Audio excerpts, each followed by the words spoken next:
Assalamualaikum warahmatullahi wabarakatuh. Bertemu lagi dengan saya di video pembelajaran Zukri Channel, video yang mengulas tentang materi perkuliahan dan video tutorial. Adapun materi yang akan saya angkat kali ini adalah tentang mata kuliah pemodelan dan simulasi dengan judul Simulasi Monte Carlo. Oke, kita langsung saja ke pembahasan. Simulasi Monte Carlo merupakan suatu pendekatan untuk membentuk kembali distribusi peluang yang didasarkan pada pilihan atau pengadaan bilangan acak atau bilangan random. Istilah Monte Carlo sering dianggap sama dengan simulasi probabilistik, namun Monte Carlo sampling secara lebih tegas berarti teknik memilih angka secara acak dari distribusi probabilitas untuk menjalankan simulasi. Nah, tujuannya adalah untuk mengestimasi atau memperkirakan distribusi dari variabel output yang bergantung pada variabel input yang probabilistik. Biasanya simulasi ini digunakan untuk evaluasi dampak perubahan polisi atau risiko dalam pengambilan keputusan. Jadi simulasi ini sangat bermanfaat sekali sebagai salah satu bentuk pengambilan keputusan oleh manajer atau pimpinan. Bagaimana caranya? Caranya ada 5 tahapan yang akan kita bahas pada materi kali ini. Lalu bagaimana bentuk datanya?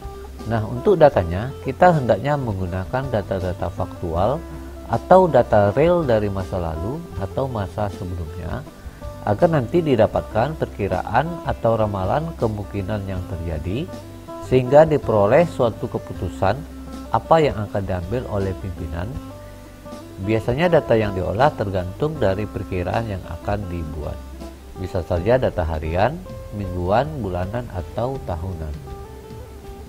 Nah, simulasi Monte Carlo ini juga merupakan salah satu metode yang sering digunakan oleh mahasiswa dalam melakukan penelitian, di mana tujuannya adalah untuk memprediksi peluang yang akan terjadi di masa mendatang. Oke, selanjutnya kita akan bahas 5 langkah dalam melakukan simulasi Monte Carlo. Yang pertama yaitu menentukan atau menetapkan distribusi probabilitas untuk variabel-variabel penting. Nah, di sini kita akan menentukan terlebih dahulu variabel-variabel apa yang akan kita gunakan dalam melakukan simulasi. Kemudian menghitung distribusi kumulatif untuk variabel yang terjadi pada langkah pertama. Jadi variabel-variabel yang telah kita tetapkan pada langkah pertama tadi, kita lakukan perhitungan distribusi kumulatif. Langkah ketiga yaitu menetapkan suatu interval dari angka acak atau random number untuk masing-masing variabel. Jadi di sini kita akan buat interval atau jarak dari suatu angka acak yang terjadi di langkah kedua. Kemudian yang keempat yaitu membentuk bilangan acak atau generating random number. Dan yang kelima atau yang terakhir yaitu membuat simulasi dari rangkaian percobaan, di mana nanti di langkah kelima ini kita akan juga mendapatkan hasil dari suatu perkiraan yang terjadi di masa mendatang. Nah, ilustrasi simulasi Monte Carlo dari 5 langkah yang barusan dipaparkan tadi dapat kita deskripsikan pada contoh berikut ini, di mana manajer IBM Indonesia sedang memutuskan berapa jumlah laptop yang harus dipesan setiap minggu. Jadi di sini manajer ingin menentukan berapa jumlah perkiraan laptop yang akan dipesan setiap minggunya. Nah, salah satu pertimbangannya adalah manajer tersebut ingin menentukan permintaan setiap minggu, di mana laptop dijual dengan harga Rp12.500.000 per unit, dan jumlah permintaan laptop merupakan variabel acak yang nantinya akan dianggap sebagai variabel X yang berkisar mulai dari 0 sampai 4 setiap minggunya. Jadi dimulai dari 0 ya, bukan dari 1 pada kasus ini ya. Jadi dari 0 sampai 4 setiap minggunya. Nah, dari catatan yang tersedia, manajer telah menetapkan frekuensi permintaan laptop untuk 100 frekuensi permintaan pada minggu terakhir, dan data itu adalah sebagai berikut. Jika tidak ada permintaan laptop per minggu atau bernilai 0, maka frekuensinya 20. Kemudian jika permintaan laptop per minggunya adalah 1, maka frekuensi permintaannya 40. Jika permintaan laptopnya per minggu 2, maka frekuensinya 20. Dan jika permintaan laptop per minggunya ada 3 unit, maka frekuensinya adalah 10. Dan jika permintaan laptop per minggunya 4, maka frekuensinya adalah 10. Sehingga total frekuensi permintaannya adalah 100 unit. Nah, di sini kita akan melakukan simulasi dengan cara yaitu membangkitkan bilangan random number dari metode LCG atau Linear Congruent Generator yang telah kita bahas pada materi sebelumnya, yaitu tentang random number generator, di mana untuk mensimulasikannya kita menggunakan nilai A 18, C nya 27, Z 0 nya adalah 22 dan M nya adalah 99. Di mana A di sini adalah konstanta pengali yang merupakan angka konstan dengan nilai bebas dengan ketentuan tersendiri, di mana nanti nilainya adalah A harus lebih kecil dari M. Kemudian C di sini adalah konstanta pergeseran yang merupakan angka bebas tetapi tidak ada hubungannya dengan M atau modulus, di mana C-nya di sini harus lebih kecil dari M.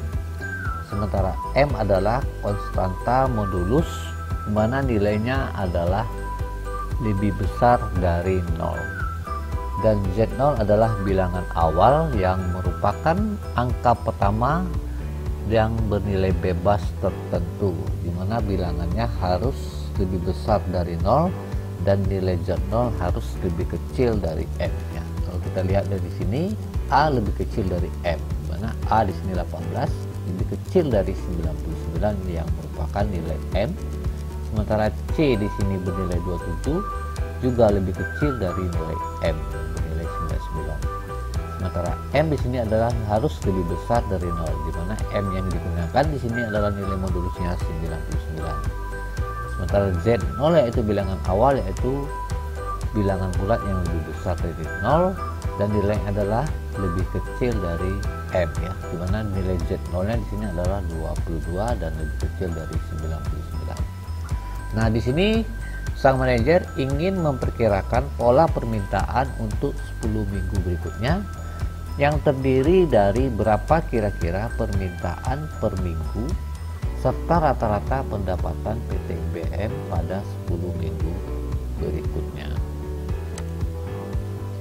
Nah, untuk mengetahui permintaan laptop rata-rata per minggu dan pendapatan rata-rata PT IBM Indonesia sesuai dengan tahapan-tahapan 5 langkah simulasi Monte Carlo, dapat kita selesaikan dengan cara berikut. Yang pertama, kita ketahui terlebih dahulu permintaan laptop per minggunya, ya, yang sudah kita bahas tadi, di mana frekuensi permintaan totalnya berjumlah 100 dan permintaannya dimulai dari 20, 40, 20, 10 dan 10. Dan permintaan laptop per minggunya berkisar antara 0 hingga 4. Di mana nilai A-nya tadi 18, M-nya 99, C 27 dan Z0-nya 22. Yang ditanya adalah rata-rata permintaan laptop per minggu dan rata-rata pendapatan PT IBM pada 10 minggu berikutnya. Oke, kita akan coba selesaikan simulasi ini menggunakan tahapan-tahapan yang 5 langkah tadi. Yang pertama yaitu menetapkan distribusi probabilitas variabel.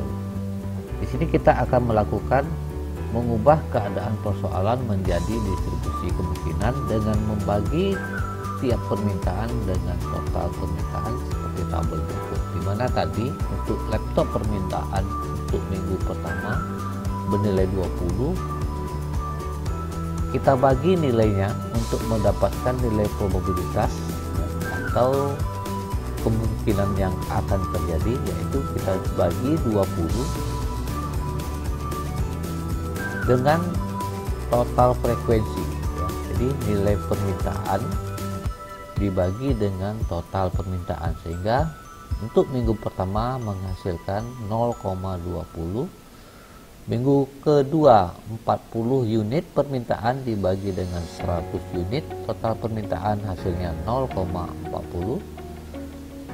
Selanjutnya frekuensi permintaannya ada 20, kita bagi lagi dengan 100, hasilnya 0,20. Selanjutnya di minggu keempat ada 10 frekuensi permintaan, kita bagi dengan nilai total permintaan 100 menjadi 0,10. Dan frekuensi permintaan terakhir ada 10 unit, kita bagi lagi dengan total permintaan 100 unit sehingga hasilnya 0,10. Jadi setelah dijumlahkan, nilai kemungkinan yang akan terjadi adalah 1. Oke, kita lanjut ke langkah berikutnya, yaitu langkah kedua. Kita akan menghitung distribusi kumulatif setiap variabel pada langkah pertama.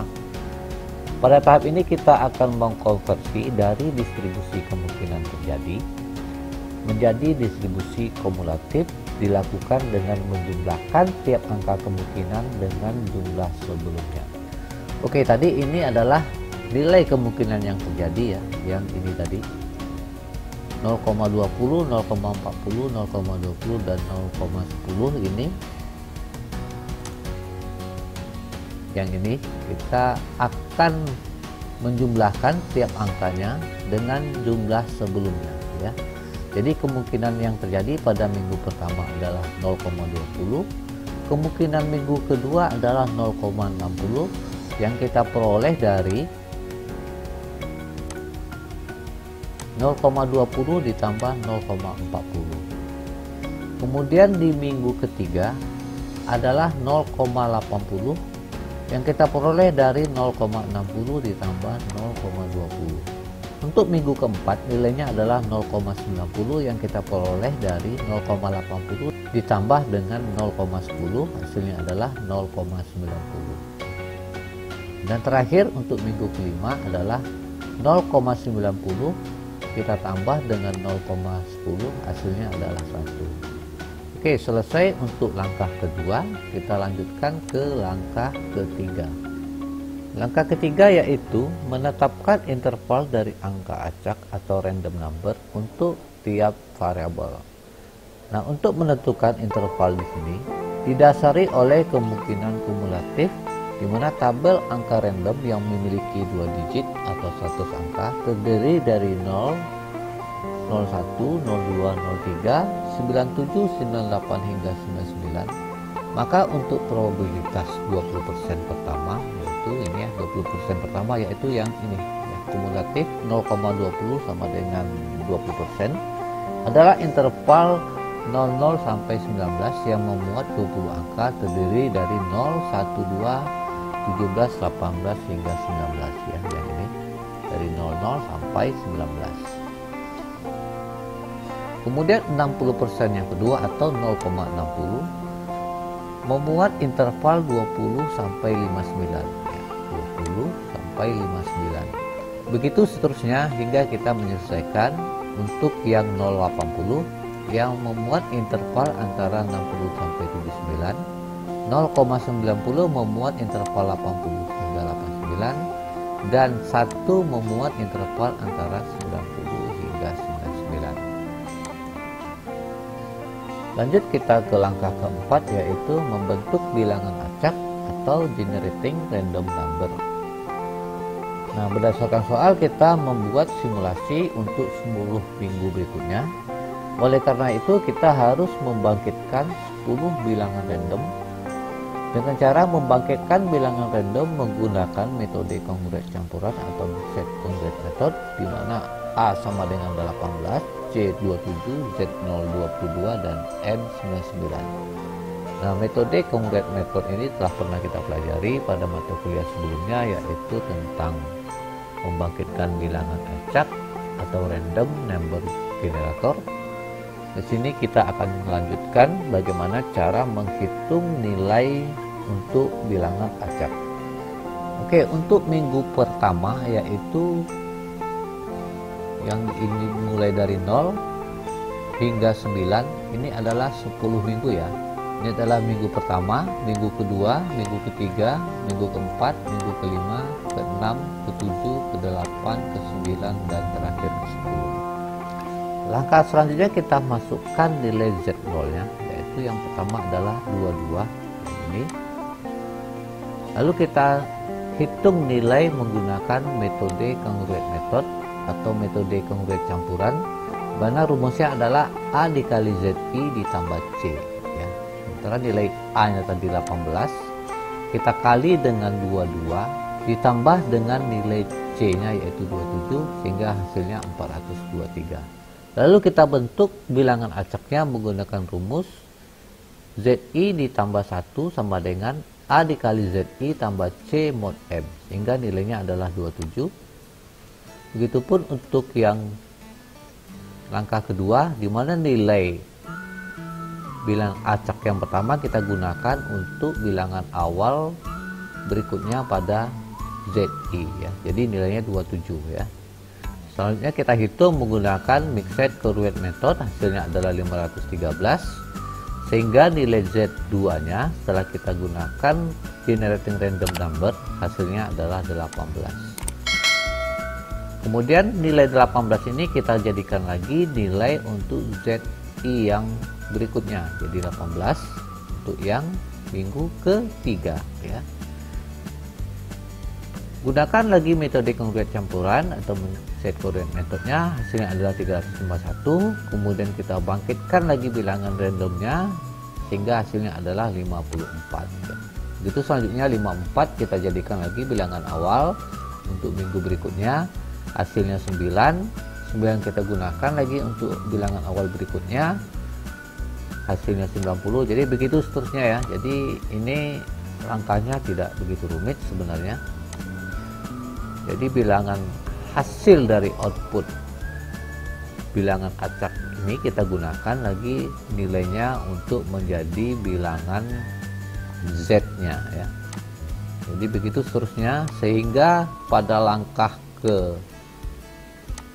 10 ya atau minggu ke 10 nilai ZI-nya bernilai 0. Oke, nanti kita akan coba hitung ini pakai metode perhitungan Excel ya, agar kita bisa menentukan seberapa akuratnya perhitungan menggunakan metode congruent campuran ini. Oke, selanjutnya kita masuk ke langkah kelima, yaitu kita akan membuat simulasi dari rangkaian percobaan. Pada tahap ini kita buat terlebih dahulu kolom untuk minggu pertama hingga minggu ke-10, minggu ke-1, minggu kedua, ketiga, keempat, kelima hingga ke-10 ya. Dimana angka acak yang kita peroleh tadi yang ini ya, minggu pertama tadi adalah 27, minggu kedua 18, kemudian 54 hingga 0 ya. Jadi angkanya kita pindahkan ke sini ya, 27, 18, 54, 9 hingga 0. Lalu kita hitung permintaan komputer atau laptop setiap minggunya. Di mana cara penentuan permintaannya adalah dengan ketentuan oleh angka random.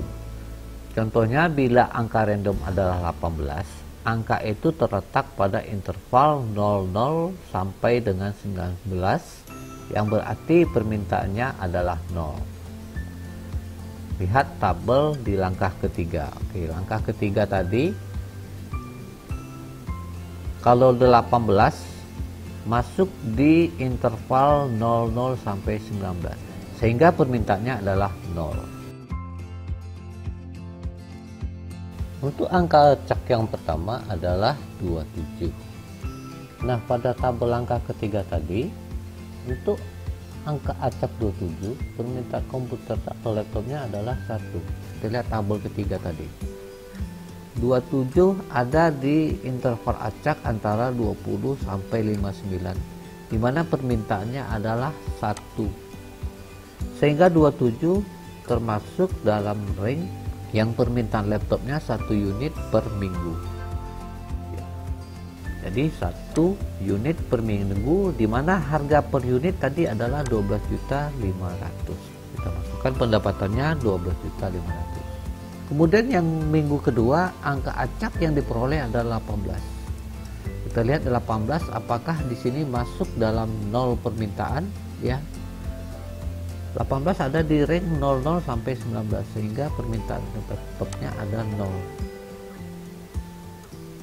Berarti 0 untuk minggu kedua, sehingga pendapatannya tidak bernilai atau 0.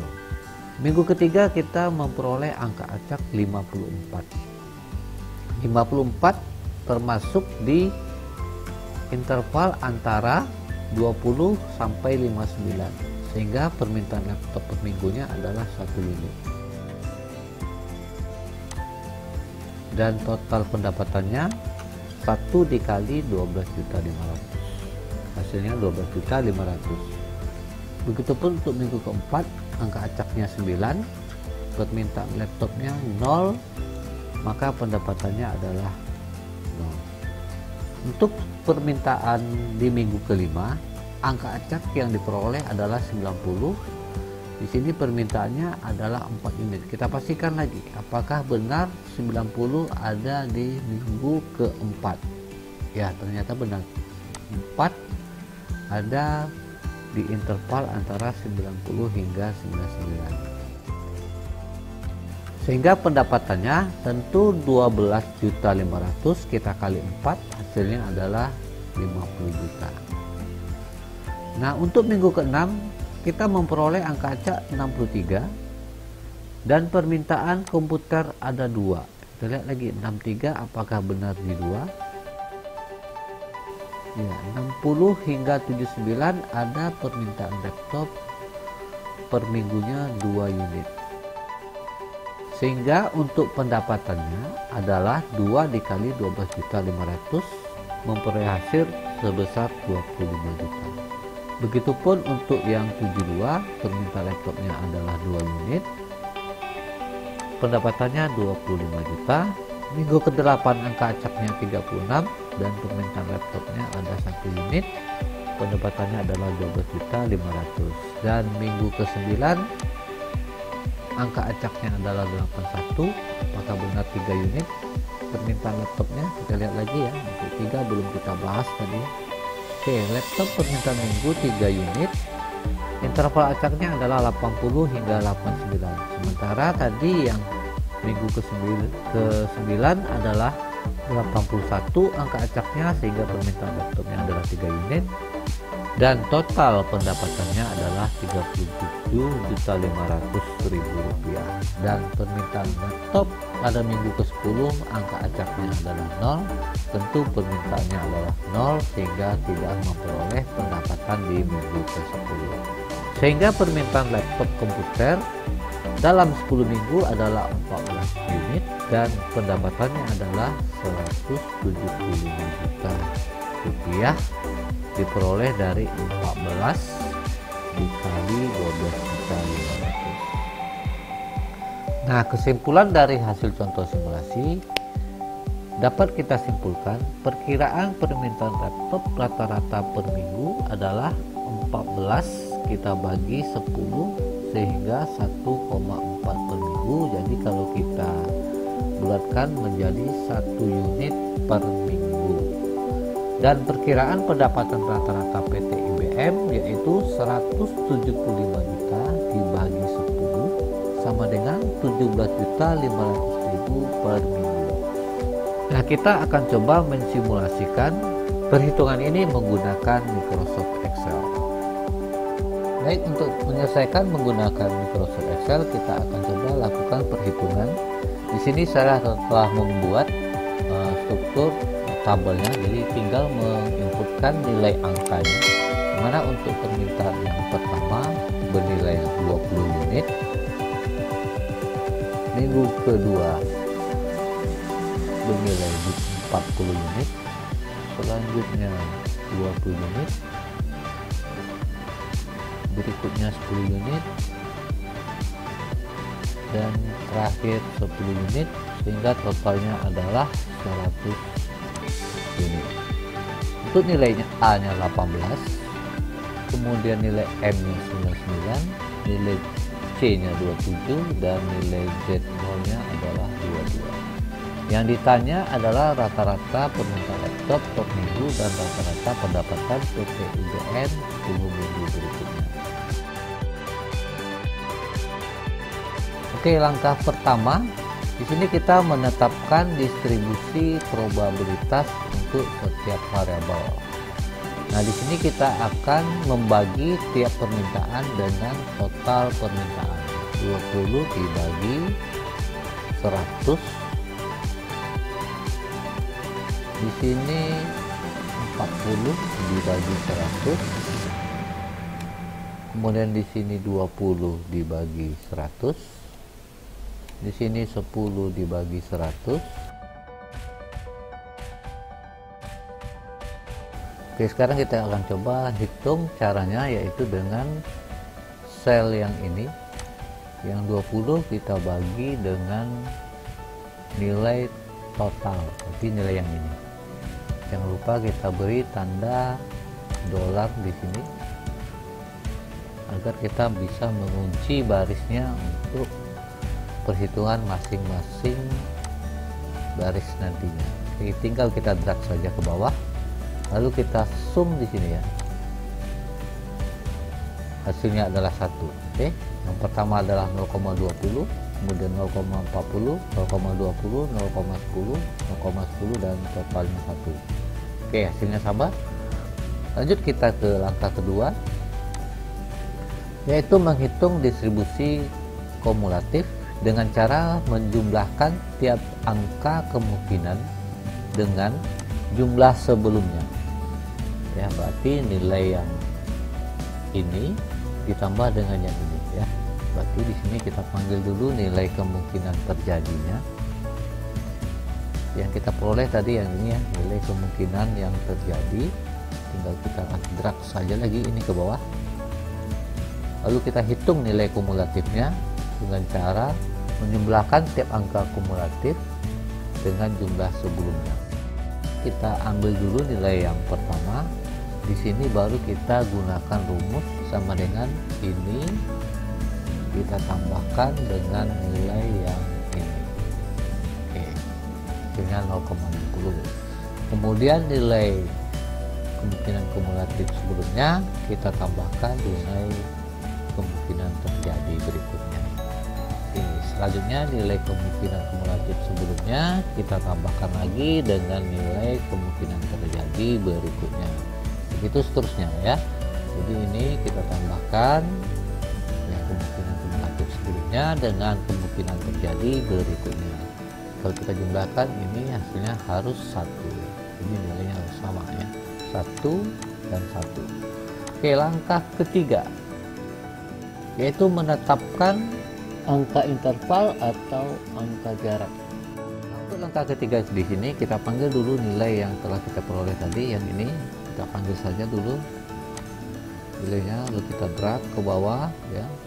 Ini bisa kita drag juga ke samping sehingga nilai yang pada di tahap kedua tadi kita pindahkan semua ya, ini kita jumlahkan. Lalu kita tentukan nilai interval angka acaknya ya. Dimana untuk yang pertama dimulai dari 0, ini cukup kita ketikkan saja. Nah, untuk mendapatkan nilai yang berbentuk bilangan bulat, kita cukup menggunakan rumus sama dengan dalam kurung nilai kemungkinan kumulatif yang ini kita kalikan terlebih dahulu dengan 100 agar nanti bilangannya termasuk bilangan bulat, lalu kita kurang dengan 1, nilainya 19. Kemudian untuk nilai yang ini kita cukup menggunakan rumus sama dengan nilai kemungkinan kumulatif sebelumnya, berarti yang ini kita kalikan dengan 100, hasilnya 20. Lalu ini kita drag saja ke bawah untuk mempersingkat waktu, dan ini juga kita drag ke bawah. Oke, hasilnya yang pertama 00 sampai 19, kemudian 20 sampai 59, kemudian 60 sampai 79, kemudian 80 sampai 89, dan terakhir 90 sampai 99. Selanjutnya kita masuk ke langkah keempat, yaitu membentuk bilangan acak atau generating random number. Mana kita menggunakan metode congruent campuran atau mixed congruent method. Ya, di sini kita tadi menggunakan nilai untuk A yaitu 18 ya. Kita panggil saja nilainya A18, kemudian M nya 99, C nya 27, dan Z0 nya adalah 22.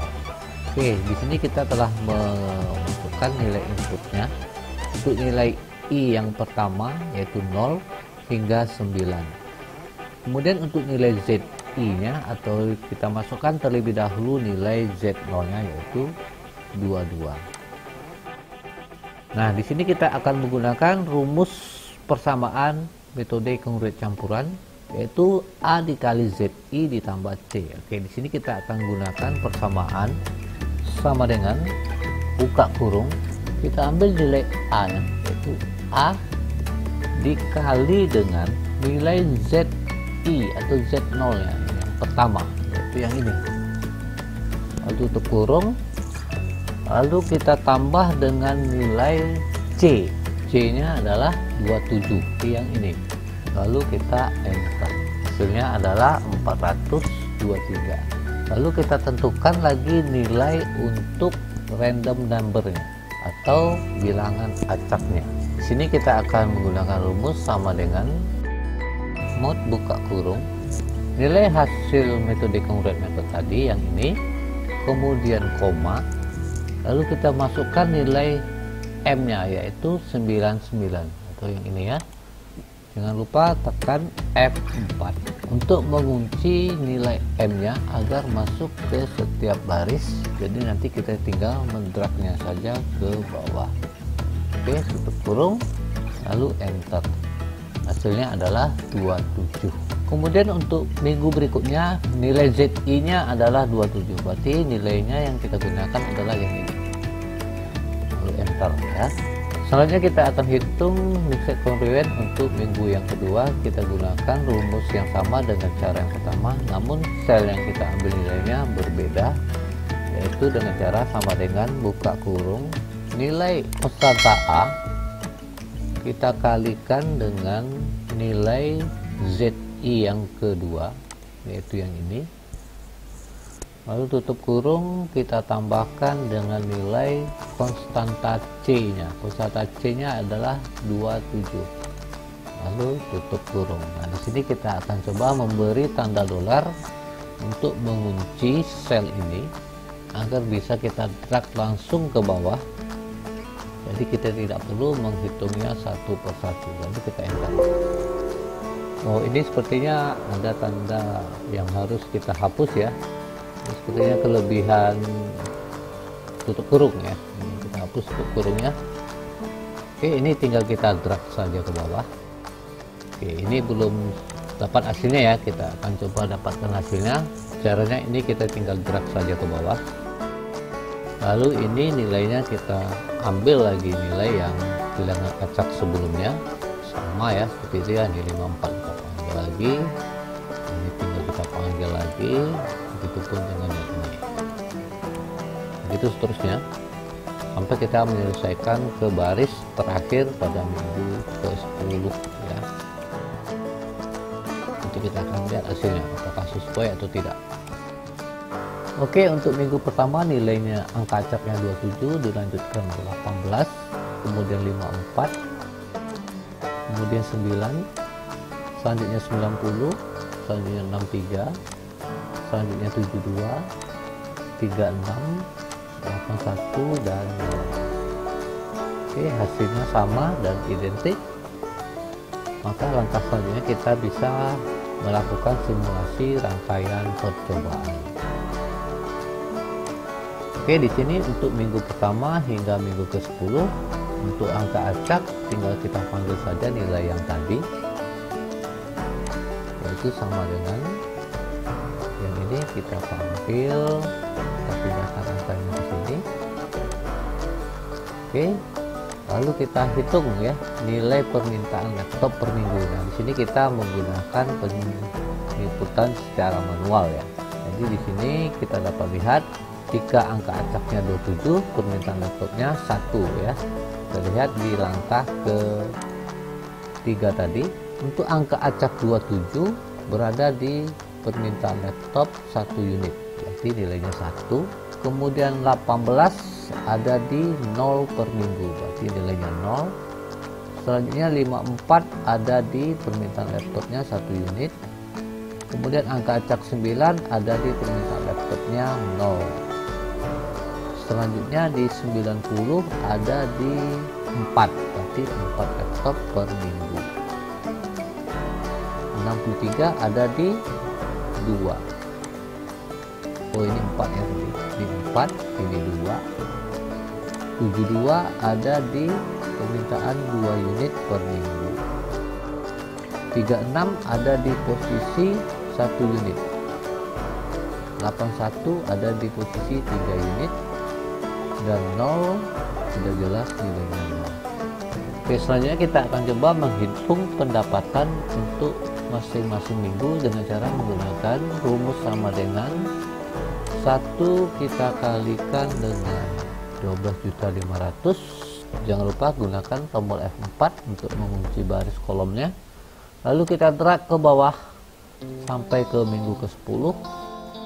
Nah, kita coba lihat persamaannya dengan langkah kelima tadi ya. Minggu pertama 12.500, minggu kedua 0, minggu ketiga 12.500, minggu kelima 50 juta, minggu ke-6 25 juta, minggu ke-7 25 juta, minggu ke-8 12.500, minggu ketiga 37.500, dan minggu ke-10 0. Baik, kita akan coba hitung pendapatannya gunakan rumus sum. Di sini kita sum bagian dari sel 81 yang merupakan minggu ke-1 hingga minggu ke-10. Hasilnya 175 juta dalam 10 minggu, dan total permintaan laptop dalam 10 minggu adalah 14 unit. Jadi rata-rata permintaan laptop per minggu adalah, kita gunakan rumus sama dengan 14 kita bagi dengan jumlah minggunya, yaitu 10, sehingga permintaan laptop 1,4 laptop per hari, atau kita bulatkan menjadi 1 unit laptop per hari. Dan untuk rata-rata pendapatan per minggunya di sini kita menggunakan rumus 14 dikali 12.500. Nanti rumusnya di sini 14 dikali 12.500. Di sini tadi rumusnya harusnya adalah 14 dibagi 10 sama dengan, ulang ya rumusnya, sama dengan 14 dibagi 10 1,4. Ini jika kita bulatkan hasilnya adalah, kita langkah desimalnya ya,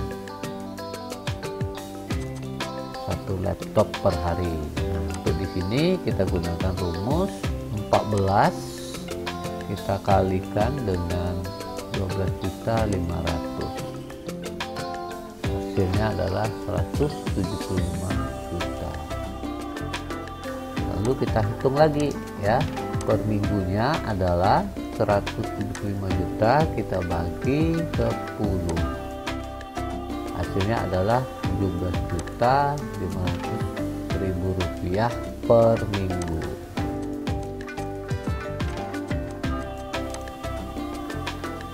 Nah, dengan selesainya perhitungan simulasi menggunakan metode Monte Carlo ini, maka berakhir pula pertemuan kita pada sesi kali ini. Semoga saja video ini bermanfaat. Sampai jumpa di pertemuan berikutnya. Akhir kata saya ucapkan terima kasih atas atensinya. Assalamualaikum warahmatullahi wabarakatuh.